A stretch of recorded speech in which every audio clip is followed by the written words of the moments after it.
Okay, real progressives. I'm Jeff Gintner. I want to begin by saying thank you very much for joining.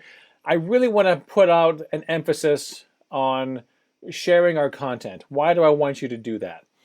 Because with every conversation that I have with anyone, on the subject of single-payer healthcare, which I'm particularly passionate about, with federal jobs guarantee, green energy, it doesn't matter.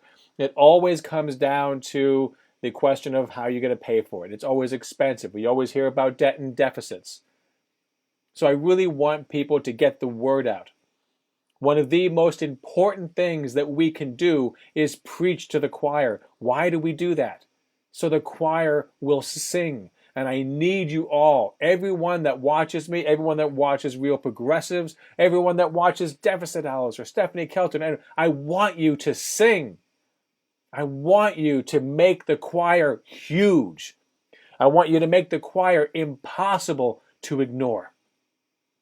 Because what we're talking about is nothing less than life or death. It is a wonderful thing, a truly wonderful thing to be for single-payer health care. And thank God that you are. It is a wonderful thing to think that it's a nice thing. But how are you going to get there? We've been trying to get there for 40 years or more. It was on FDR's second Bill of Rights. So we've been trying to get there for 70 or 80 years. And how many people died needlessly in that time? I need you to sing. Sing! I want you to go out there.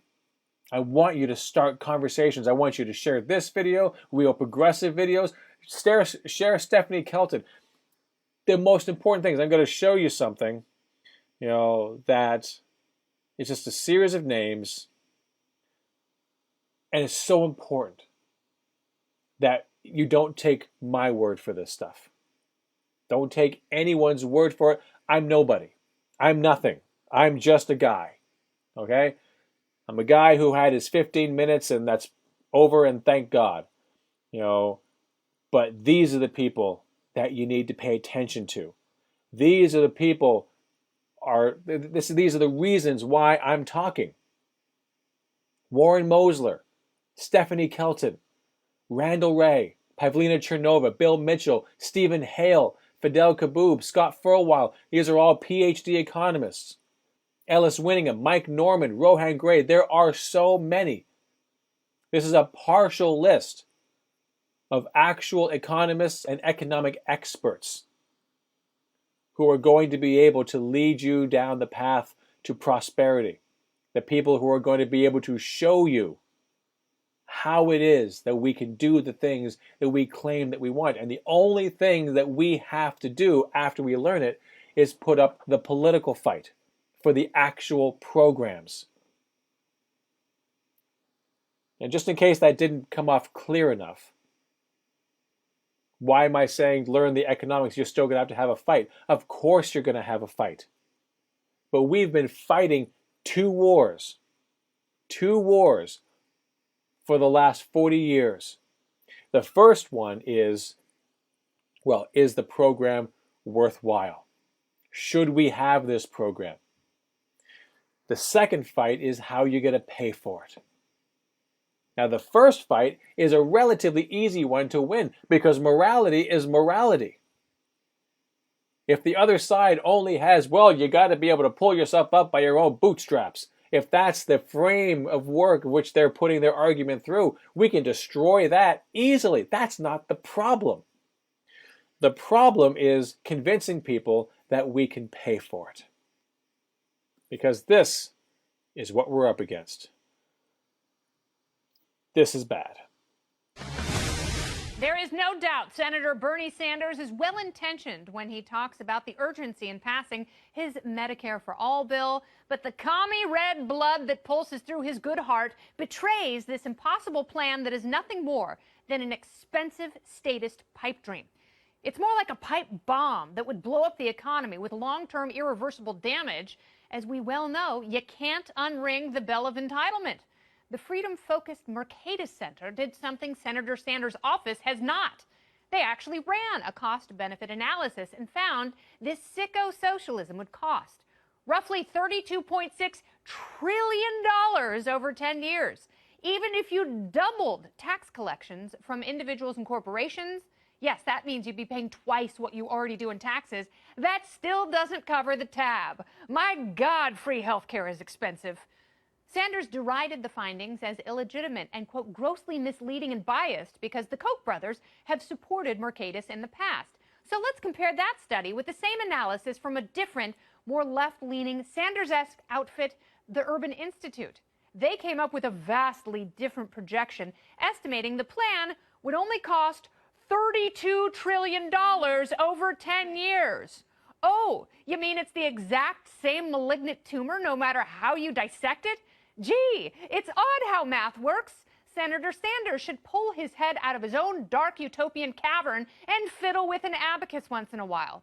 We know single payer doesn't work by turning to our sad veterans whose monolithic care was so cruelly rationed and withheld, many wilted and died waiting for treatment.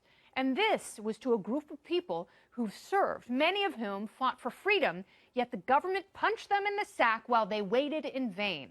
Imagine how poorly the truly marginalized will be treated, to whom the country owes no debt, yet generations will slowly go in debt as grandma, innovation, and a once succulent talent pool are all left to die on the side of the road to single payer so Bernie Sanders can indulge his Scandinavia fetish. No thank you. That's the memo.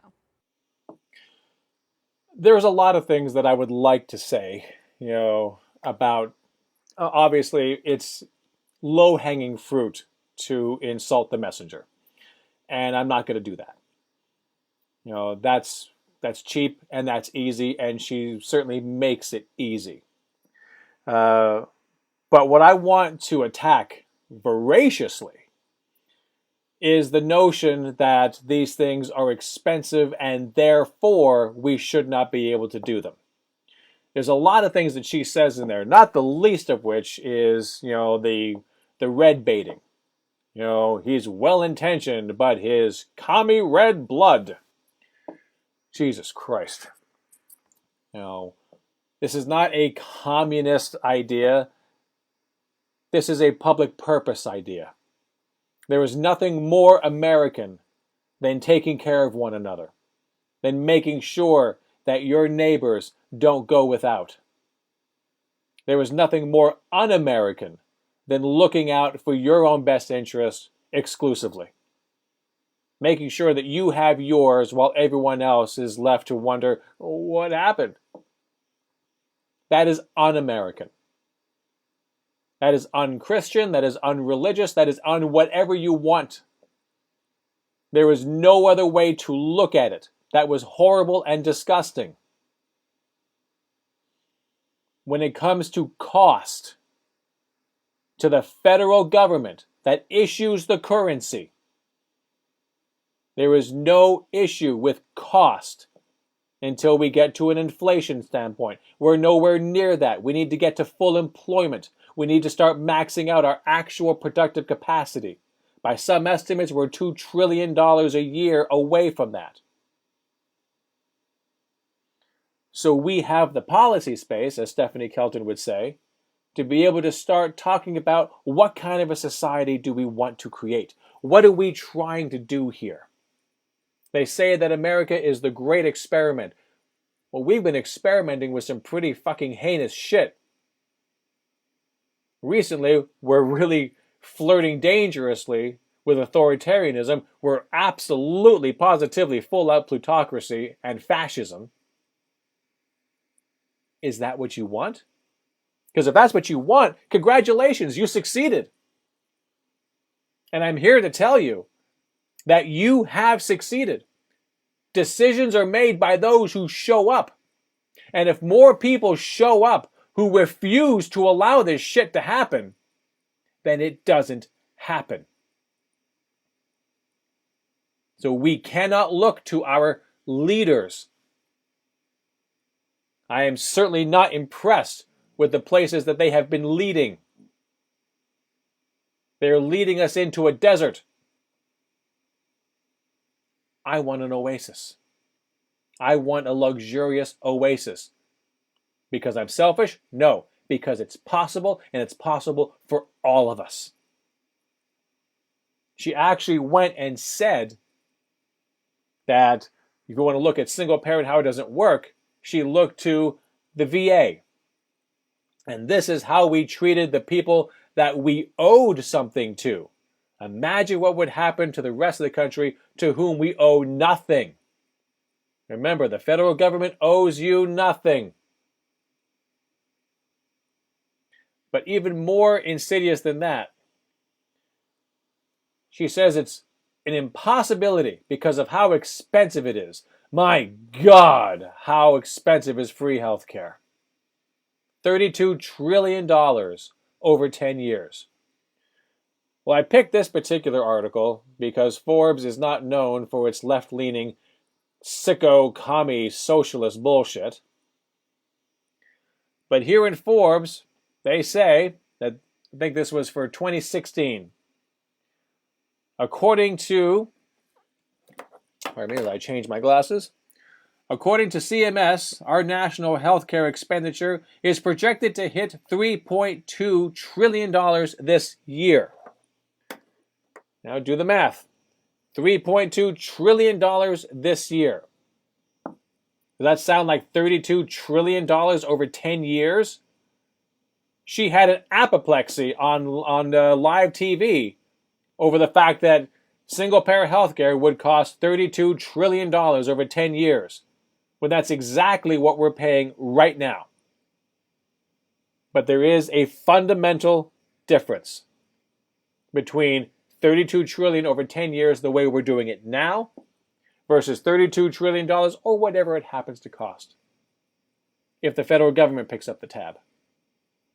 Question number one.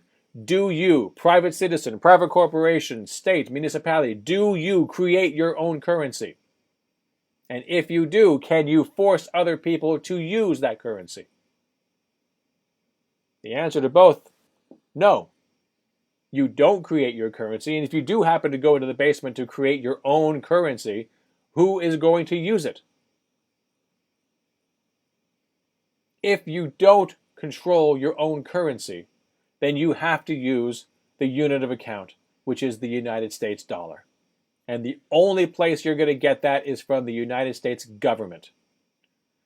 They issue the dollar. We're almost certainly never going to run out of this one. Article 1, Section 8 of the Constitution. Turn your attention to the bottom part there.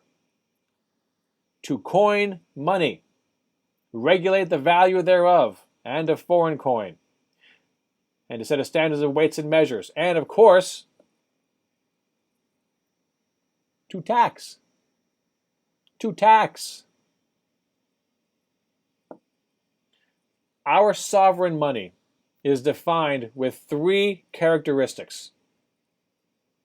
1, Congress creates the currency. Only Congress creates it. By federal decree, Article 1, Section 8, they create the currency. Number 2, they shall tell you what the dollar is worth. How much is $1 US worth? Right now it's worth $1 US. It used to be worth a certain amount of gold. Now it is worth $1. Richard Nixon took us off the gold standard in 1971. That was the end of the gold standard. That was the end of our fiscal restraint. Because when you're on a gold standard and you have promised to take back your dollars for a certain amount of gold, then you can only put so much currency into circulation if you have 100 billion pounds of gold and you have valued that at $100 billion. Very expensive valuation, by the way, but for the purposes of explaining, $1 to 1 pound of gold, $100 billion, 100 billion pounds of gold, $100 billion in circulation. Whatever you do, you cannot put more money into circulation than you have in gold reserves. You can't do it unless you devalue the dollar legally, tell people that it's now only worth half a pound, So you can now put twice as much currency. You can increase your gold supply if you can dig it out of the ground, if you can win a war and take their gold. Or if you need to spend more than you have gold supply, you can always tax and borrow. Because again, Article 1, Section 8, look at there, second one, to borrow money on the credit of the United States. So when you're on a gold standard, you are financially constrained. I can only put in so much currency. If I need to do spending that requires more currency, and I can't increase my gold supply, and the spending I want to do is going to exceed how much gold I have in supply, then I have to tax and borrow existing US dollars. I need to spend $120 billion, but I only have $100 billion worth of gold. Well, I'm now going to have to take $20 billion that I was already taxing and spend it back into the economy. I have spent $120 billion, but since $20 billion was already created, it's still only $100 billion of dollars in circulation. The gold and the money match up. But now, we're not on a gold standard anymore. We no longer are financially constrained. Now, the only questions the federal government needs to ask and answer it before they can do whatever it is they want to do is, can we do it? Do we have the stuff to do it? Do we have the raw materials? Do we have the concrete and the steel and the brick? Do we have the electrical wiring? Do we have the labor? Not just in terms of manual labor, but intellectual labor. Do we have everything that it would take to do whatever? If we do, then that's it. We can decide how much it's going to cost, and then we cut a check. Or in this particular case, Congress writes the bill, puts in how much it's going to cost. Federal Reserve and Treasury work in tandem to make sure that the payments go out electronically. That's how it works. We're not digging for dollars. We're not on a gold standard anymore. To have someone complain about $32 trillion over 10 years, my God, healthcare is expensive. Money is no object to the federal government. They can spend and pay for whatever is for sale in its own currency. That does not mean that it does not have limitations. It does have limitations. The limitation is our productive capacity. The limit is inflation.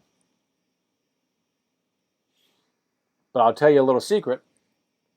I will risk a little bit of inflation to save 300 lives a year just with single-payer health care.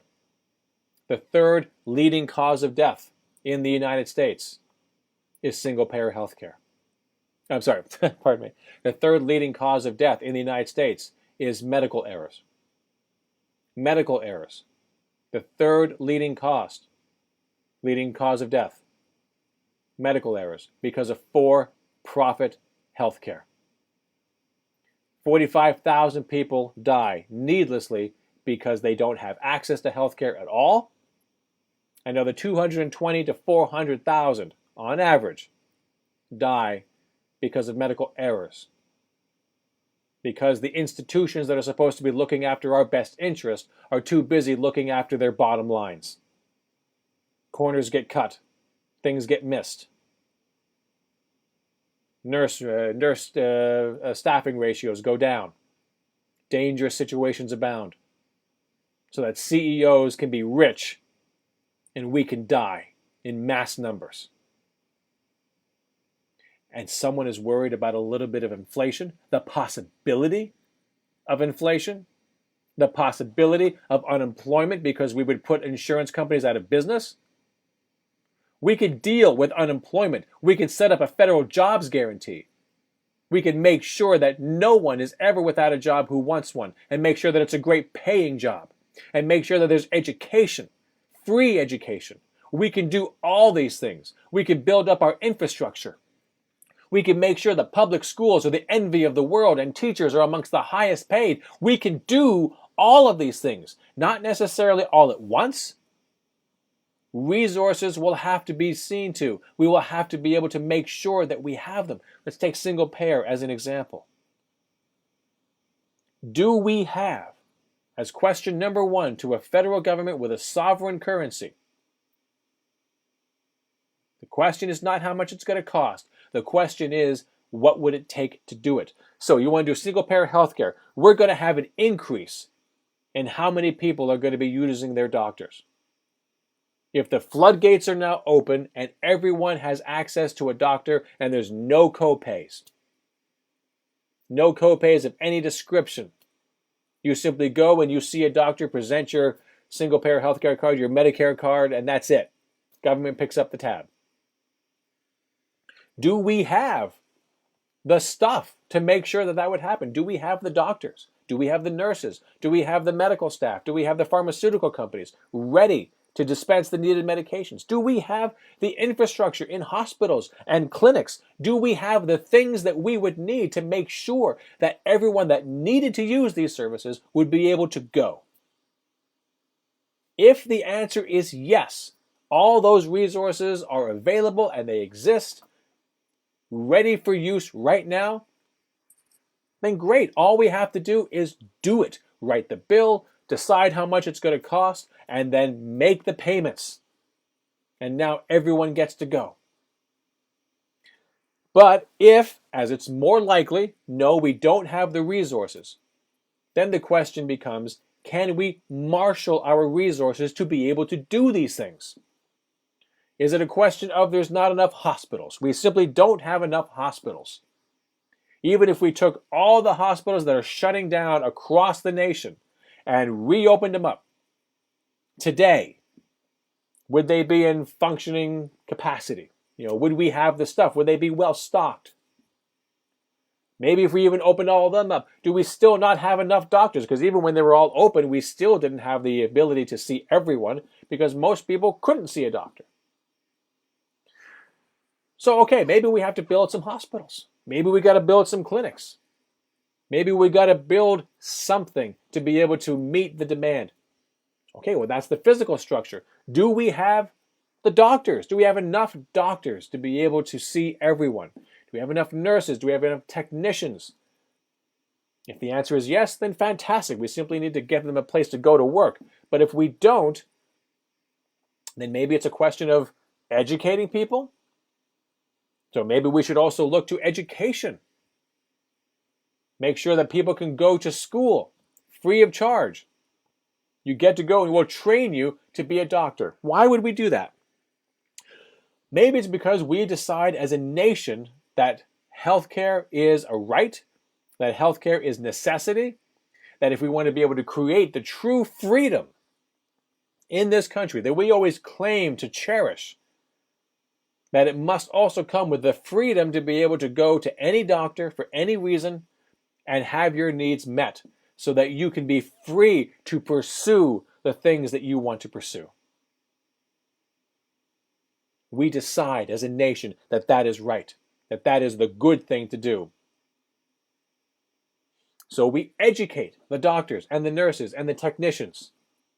Maybe we will import them. We'll open the floodgates for immigration so we can get some doctors who are already trained and bring them in and help us out. But notice that it's at no point is the government in this scenario asking how much is this going to cost. All they're doing is taking a look at what they want to do, taking a look at what's available to do it, putting into use right now those things that can be used to accomplish it and advance it, and then using other idle resources to be able to bring everything else online.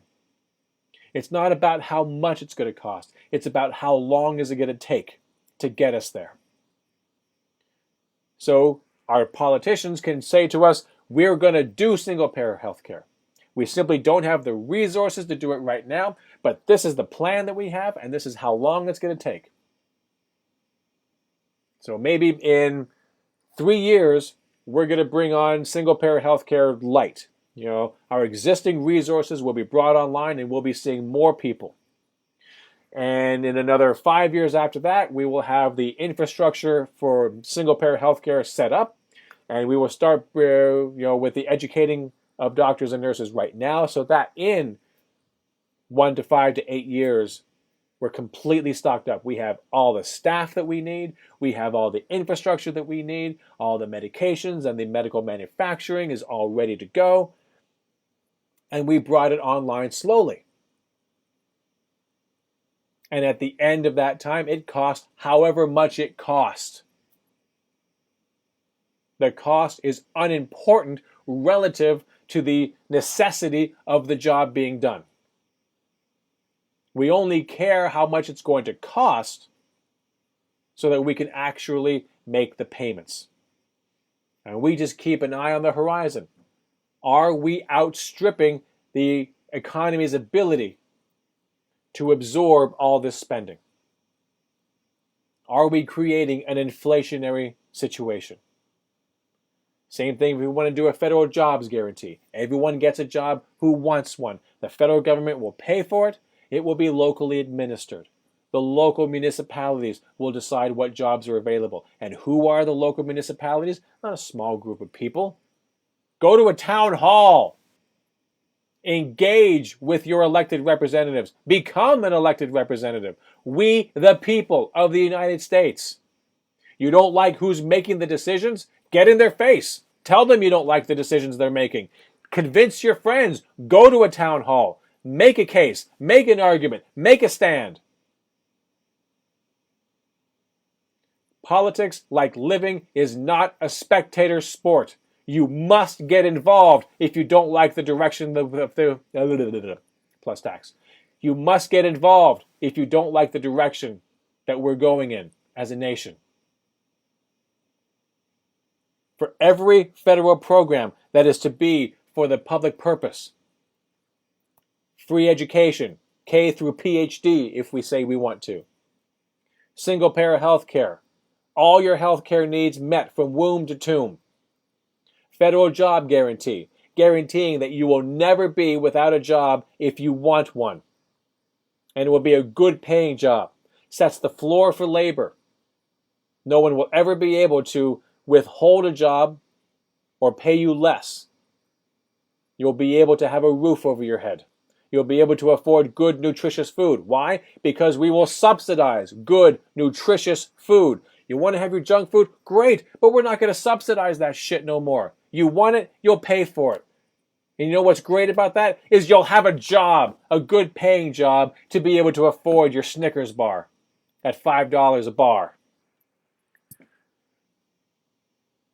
You understand? The federal government is not financially constrained. I don't give a shit what Kennedy or anyone else on Fox News tells you. The debt and the deficit are nothing. The deficit is nothing more than the difference between how much the federal government decides it's going to spend on its priorities for this year. They'll call it a budget. But it's a federal budget. It's not a private household budget. They don't need to get income before they spend it. So the deficit is the difference between how much they decide to spend versus how much they intend to take back in taxes. And now we need to talk about taxes to really, utterly destroy Kennedy and Fox News. The reason it matters, who pays. It's $32 trillion. Either way, Forbes says it's $32 trillion over 10 years.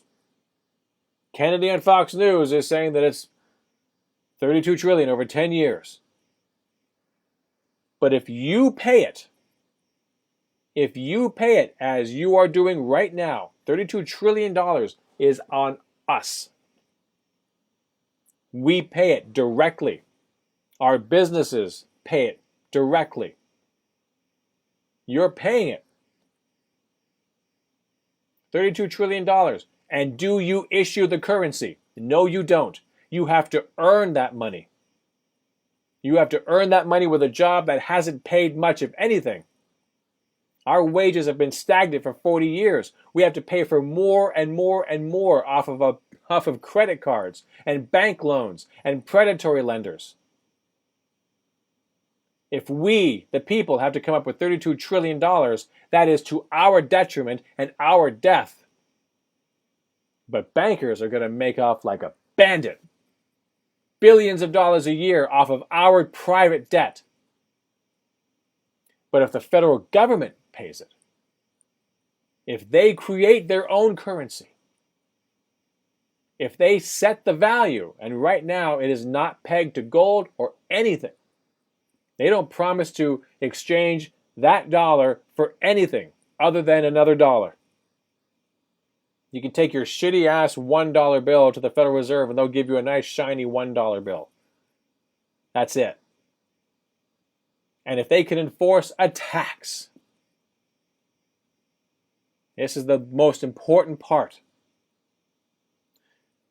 You owe a tax obligation in U.S. currency. And you think that that money goes to pay for things. And when we were on a gold standard, it did. It did. But off of a gold standard, your taxes drive the currency. What do I mean by that? Think of anything that you want to do. Anything that you want to do at all. It doesn't matter. You want to buy groceries, you want to be able to get a car, you want to be able to get a house, you want to be able to buy anything you want. Technically speaking, you can barter for all that. Good luck doing it in the modern era. But you could do it. There is no law whatsoever that says you must use US dollars to purchase anything. But you'll have to meet what's called the coincidence of need. You'll have to be able to find someone who has what you want, who also needs what you have. So you want to get a roof over your head, you're going to have to find someone who's got a means of getting a roof over your head. Either they're going to build you a house or let you stay in their house or something, who also has a need for something that you can provide. Same thing with transportation, same thing with food, whatever it happens to be, you can technically barter for it. But that's a pain in the ass.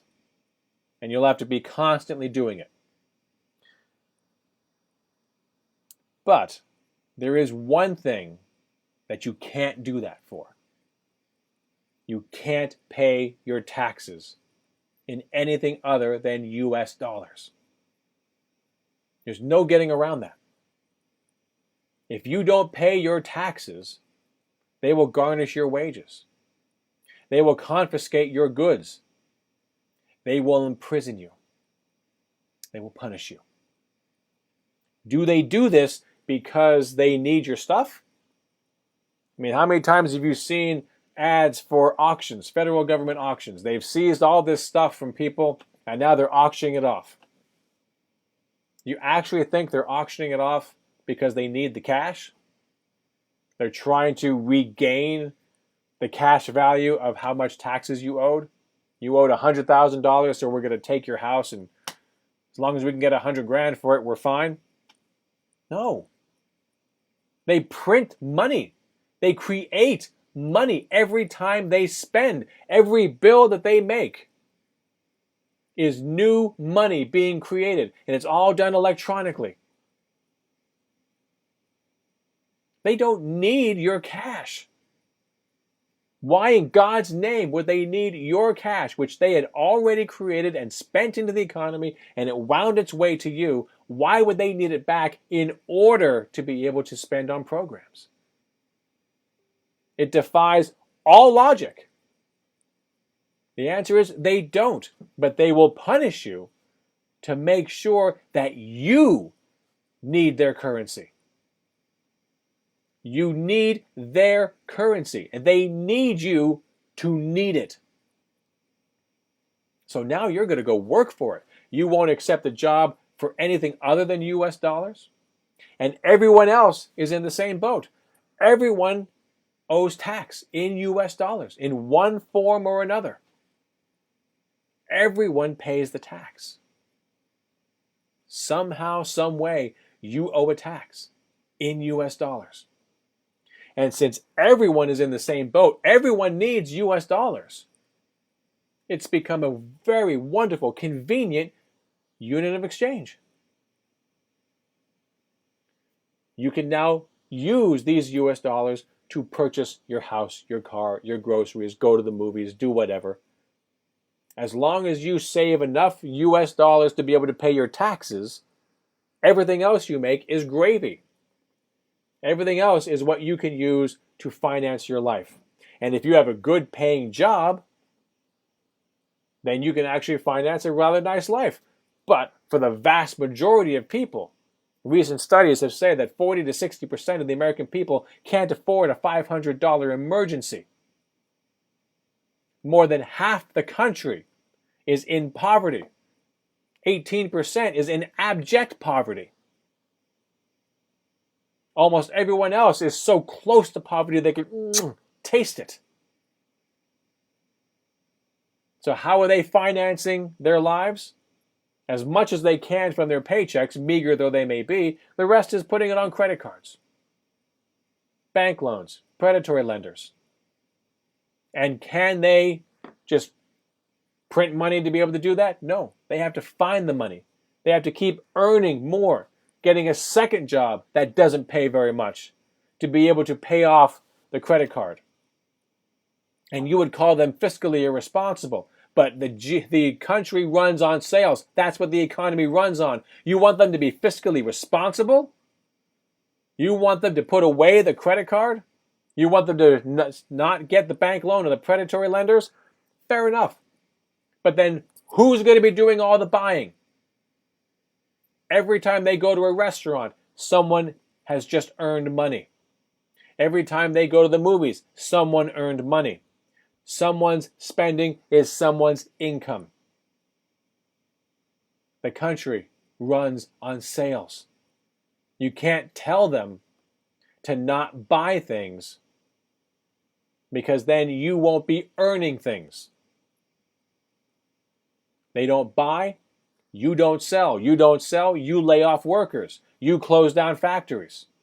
We go into a recession. That's what happens when you put the crushing burden of private debt on the people. We will ride that train as best we can, holding on as best we can until we can't do it anymore, and then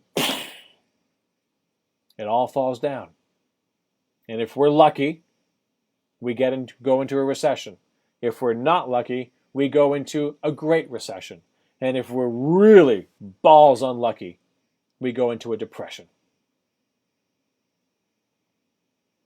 That is what happens when you say $32 trillion over 10 years. You guys pick up the bill.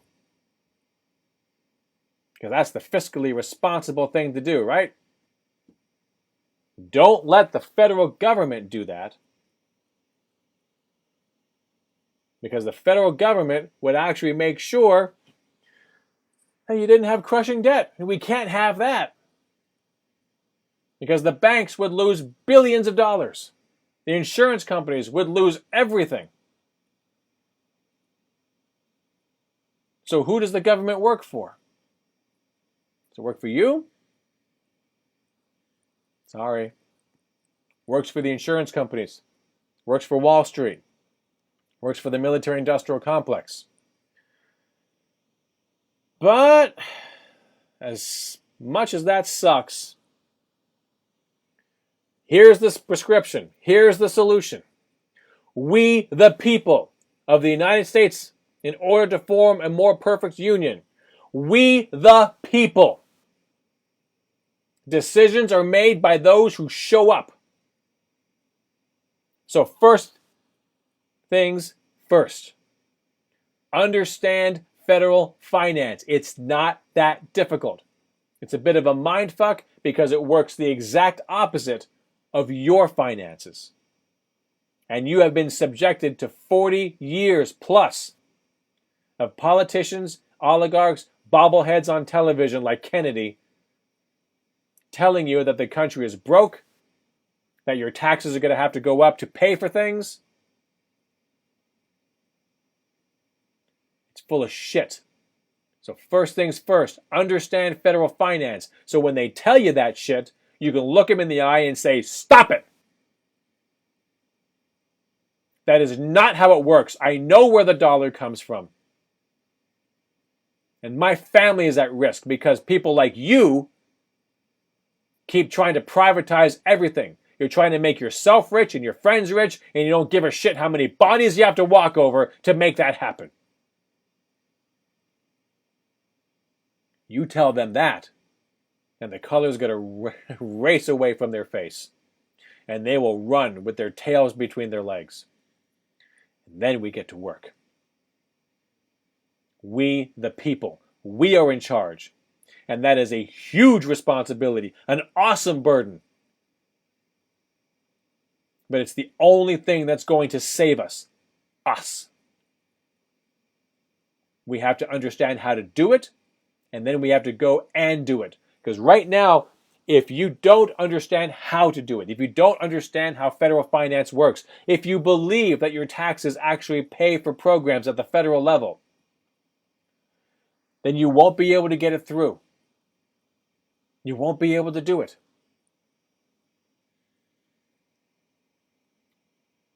So you have to understand how to do it first. So that when you go into the town halls, when you take over, your Capitol buildings, when you wage your protests, when you do your letter writing campaigns, when you engage people, you'll have a plan. We need to wake people up.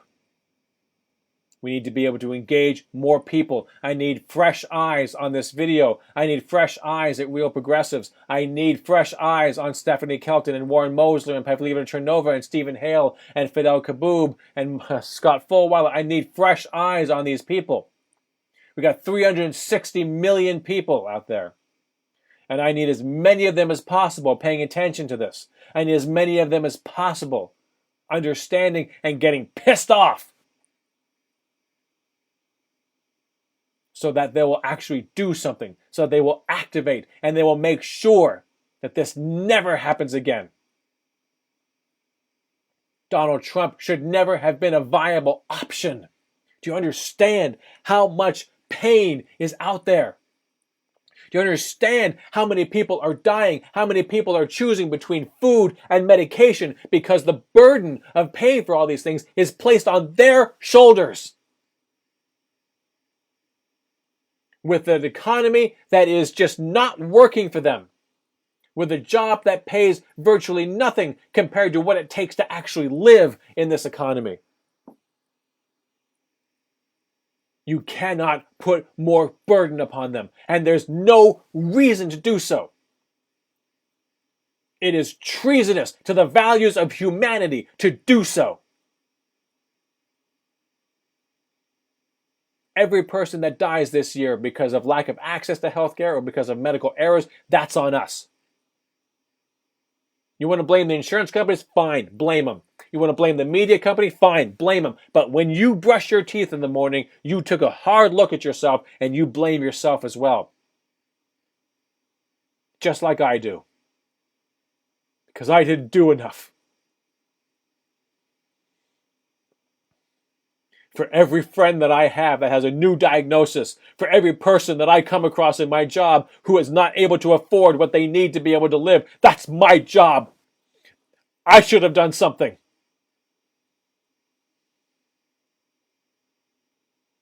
So what are you going to do?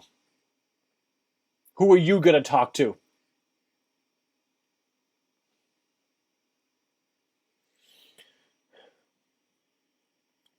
If you want to be able to support the ACA, I want to show you something.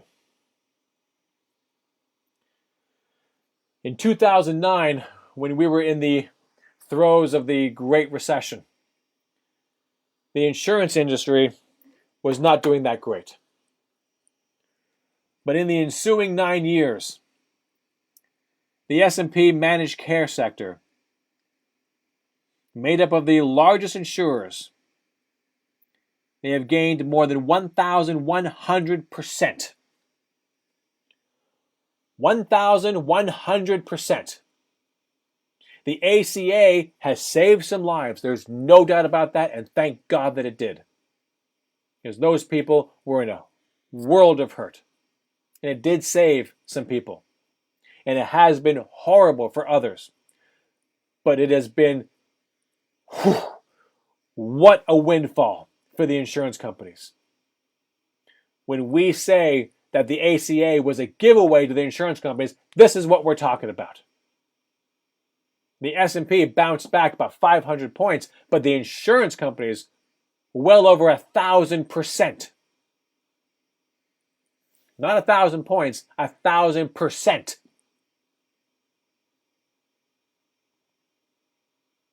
And people are still dying. When Kennedy talks about the things that are happening at the VA, she's not kidding. There are problems, but it's not a problem of single payer. It is a problem of priorities. You put the money in there to do the job that you are supposed to do and save lives. Saving lives is a matter of money. And the federal government neither has it nor doesn't have it. They create it every time they decide to spend it. If it takes $1 billion to fix the VA, decide to do it. Just decide to do it. Will it increase the deficit? Fine. Who cares? The deficit is the difference between how much they spend versus how much they take back in taxes. Why do they tax if they don't need it? So that you will demand it. Taxes drive the currency. There are three main causes for taxation. 1, drive the currency, create the demand. 2, to be able to help combat inflation. If we ever do get to a point where we're spending more than our country can produce, too many dollars chasing too few goods and services, then we can raise some taxes to be able to suck back some of that demand. Decrease your ability to spend. Problem solved. We're nowhere near that right now. Not even close. Third is to curb behaviors. Things that we don't like. We don't like cigarettes. We'll tax it to the Stone Age. It will become more expensive, ergo, hopefully influencing people to not smoke. We would rather have people drive electric cars. We can do what would essentially be a tax incentive by subsidizing the cost of an electric car and or taxing fossil fuel vehicles. De-incentivizing fossil fuels, encouraging a behavior that we do like with buying electric cars. Those are the three reasons to tax. Drive the currency, help to combat inflation, reduce practices that we don't like, or encourage them, as the case may be. They don't fund programs, not on a fiat currency. So when Kennedy complains about $32 trillion over 10 years, who the hell cares? That money is being spent anyway, but it's being spent by us right now. Transfer that cost to the federal government and everyone lives, everyone gets covered. We're in debt right now and people are dying. 300,000 people conservatively as an average. And we still spend $32 trillion over 10 years. I would rather spend that money because the federal government creates it. It's not my money. My taxes don't have to go up to be able to do it. I would actually come out the richer for it. My job would no longer have to foot an entire bill in its portion of the healthcare cost. They might actually be able to turn that around and give me a bonus. Probably not. They'll probably give themselves the bonus. But the point is that a huge financial responsibility will be removed from us who can't afford it. You understand the freedom of that? The increase in GDP as a result of that. Just from that one thing alone. let alone forgiving student loan debt, let alone creating tuition-free college, let alone a federal job guarantee, the freedom that that would engender. The freedom for us to pursue our passions, to pursue our best selves, to be able to enrich our lives and then be able to turn that around and enrich our communities, our society, our country, our world. All these things are possible if we take the reins of power, if we get involved. And there's no point in getting involved if you don't understand federal finance. I want to show you something from Stephanie Kelton. For those who don't know Stephanie Kelton, she is a PhD economist. She works at Stony Brook University. She was the chief economist of the Senate Budget Committee under the Democrats and was a financial advisor to the Bernie Sanders campaign. If you really want to understand debt and deficit, enjoy. Should play by that set of rules. Then I do a little exercise with them and I say, okay, let's find out whether you understand the deficit and the national debt. So you would think that they would, because again, they work with money and finance. They don't have a clue. They hate it and they're mad at the deficit until I get done with them. And so here's what I do. I go in and I say, okay, I'll play the role of the government. And so I have my basically monopoly money, but it has my picture on it. And so they're Kelton bucks, right? So I'm the government, so I'm going to spend some money into the economy. You're all in the private sector of my economy, businesses, households. And so I'm going to spend 10 into the economy. So I hand someone 10. Now they have 10, right? And I say, but I'm going to collect taxes now. So I'm going to tax back 7. So they hand me back 7. And I say, what did I do? I ran a deficit. So I go and I scroll it down, -3. Government of Kelton. So now you're supposed to be very angry at me because I did this irresponsible thing called running a budget deficit. My -3, how mad are you? You're sitting there holding 3. Where'd you get it? You got it from me. And you wouldn't have that 3 if I hadn't put in more than I took out. So now they're thinking, And I say, but wait, let's do it the proper way. Let's balance the budget. So give me the money back. We'll do it again. So I spend 10 in. I tax 10 out. Now I've balanced my budget. I go right down. Balanced budget, smiley face. Everybody is supposed to be happy. Are you happy? No, I miss my 3, right? I miss my 3. So I say, well, okay, hang on. Let's go do it the Clinton way, because this is what really excites the Democrats, right? Those Clinton surpluses. So, but now, you have a problem, because in order for me to run a surplus, I have to collect more from you than I put back into the economy. So taxes have to be higher than government spending. So now you see yourself going into the red so that I can go into the black. So you have the deficit, I have the surplus. How do you feel? And they go, miserable, right? Give me back my deficit. So the point is, people don't have the foggiest idea. And then you do the national debt. What is the national debt? I spend 10 into the economy. I tax 7 out. You're holding 3 Kelton dollars. I hold up 3 treasuries. I also have them laminated with my picture.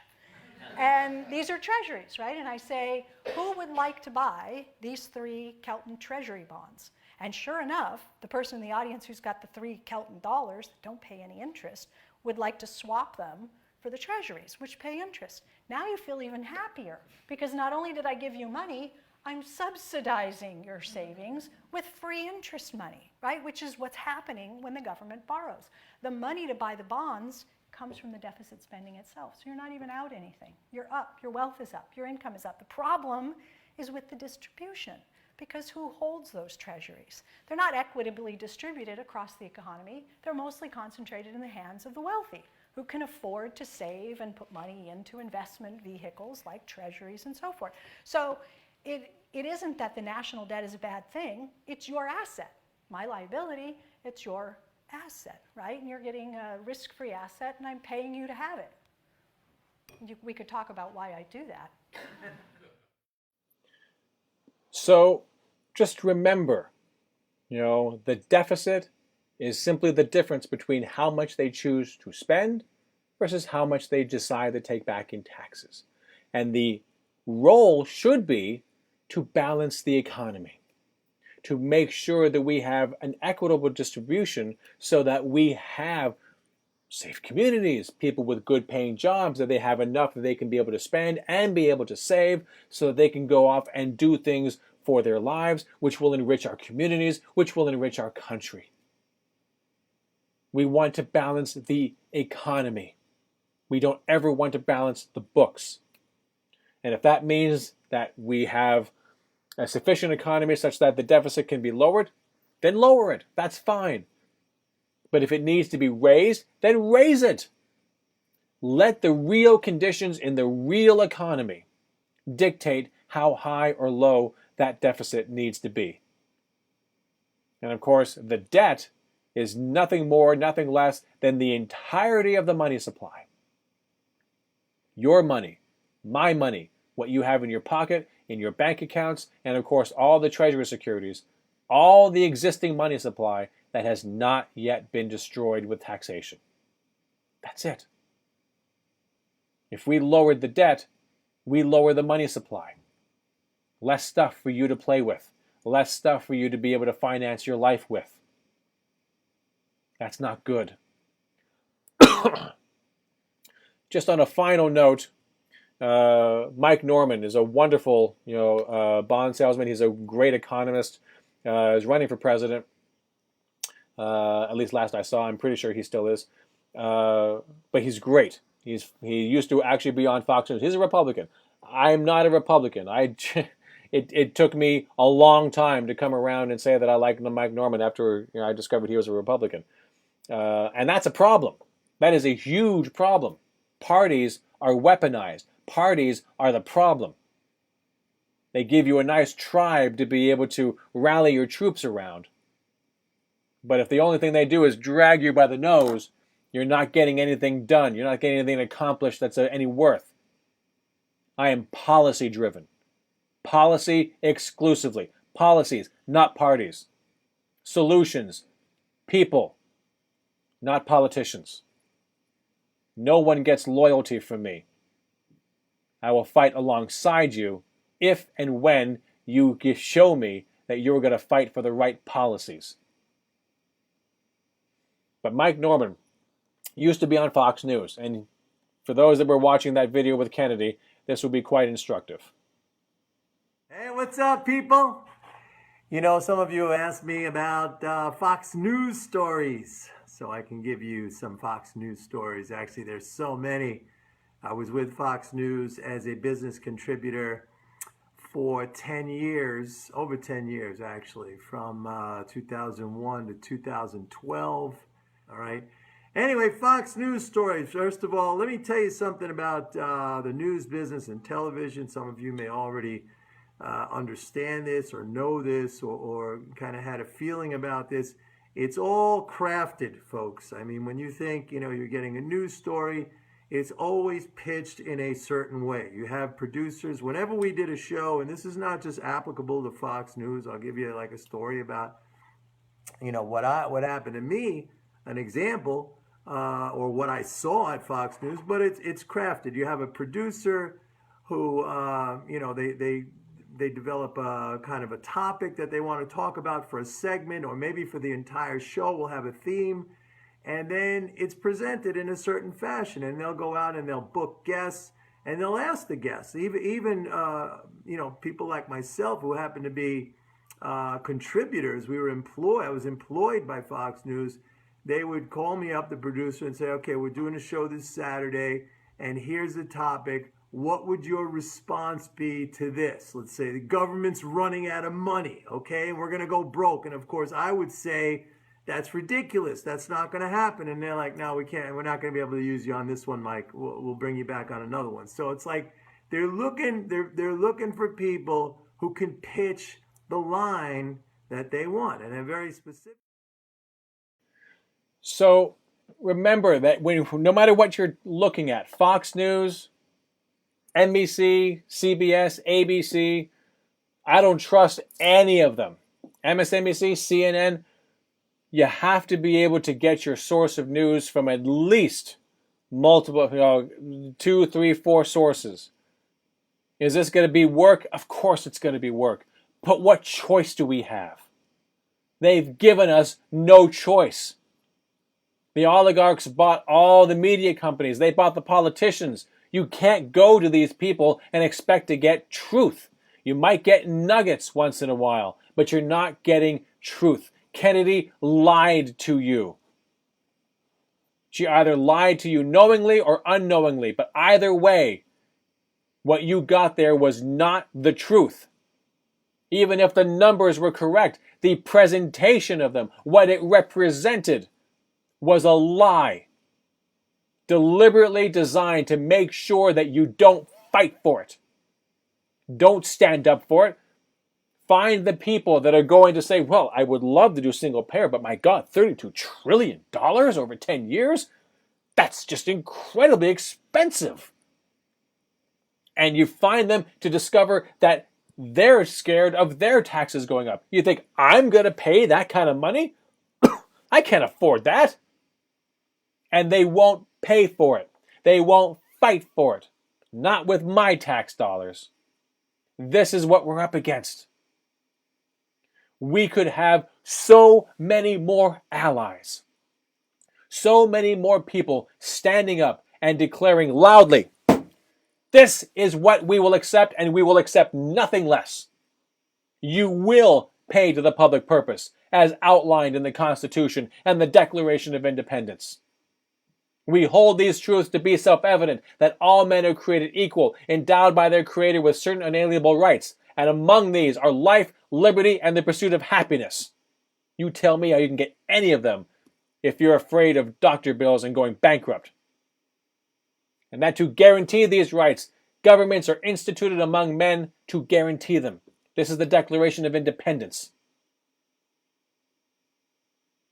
How many people would we have standing next to us if they all understood federal finance and that it's not going to be their tax dollars, that it is the job of the federal government to provide these services? We could swell the ranks of the progressives. We could swell the ranks of those who will fight for us. But it's going to have to come from us. Do not look to Democrats. Do not look to neoliberals. Do not look to Republicans. Do not look to anyone. Look in the mirror. Your Savior is looking right back at you. It's you. It's you. And the more people that you can get to look into their mirror and realize that they're looking at their Savior, that will be a job well done. You are my brother, you are my sister, I am your keeper, and you are mine. And together we can do this. But we need to stick together. We need to understand federal finance. We need to get more people paying attention. It's not going to work any other way. How do I know? Because we've tried it just about every other way. And we're worse off now in 2018 than when I was born in 1969. Don't bother doing the math. I'm 48. I love you guys. I love my family. We really need to get this done. I'm going to be back next week. As always, if you have ideas for stories, if you have something that you want me to talk about, you want me to go deeper into MMT, you want me to talk about a different section of healthcare, just let me know. Instant message me. We'll talk. I love you guys. Be good to each other. See you next week.